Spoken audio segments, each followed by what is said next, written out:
Thank you all for coming.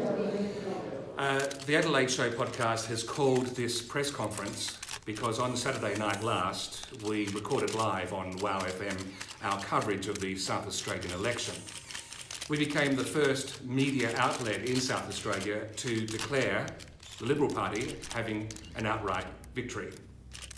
Since that time, there has been some discussion about any follow-up commentary that should be issued forth from our team to clarify some of the statements made in our podcast. To that end, we have asked our political commentator, Godden, to prepare a statement to share with you all. I'll ask him to come forward now. Robert. Good morning, ladies and gentlemen. The South Australian government has changed. Here's some facts that seem to elude you, particularly on Facebook. There is very little, ideologically speaking, between the ones that lost and the ones that won. What we have is a change of emphasis and an alternative method of moving forward. It is not the greatest tragedy, nor is it the best thing since sliced bread. You should not be swimming in champagne, neither should you drown yourself in a vat of acid.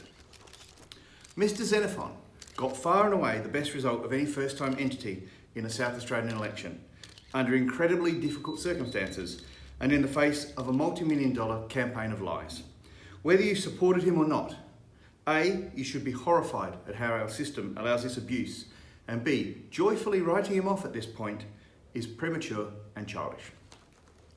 The worst result for our status as a progressive society is losing Kelly Vincent and the Dignity Party from the Legislative Council.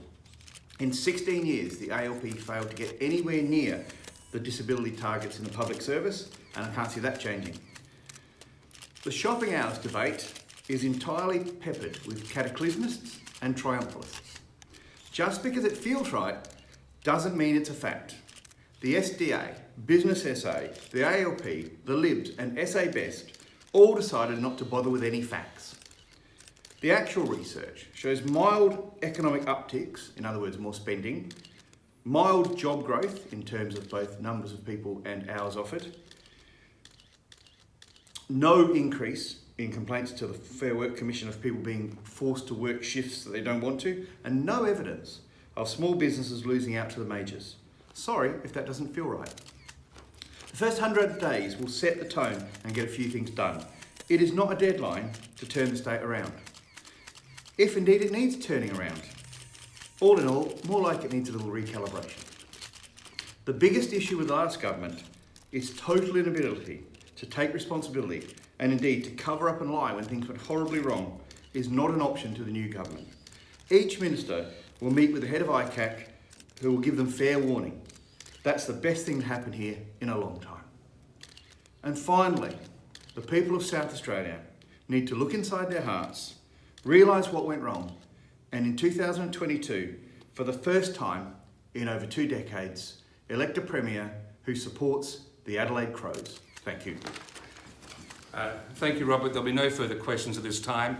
There is talk that we will follow up in a future episode of the Adelaide Show podcast. Thank you.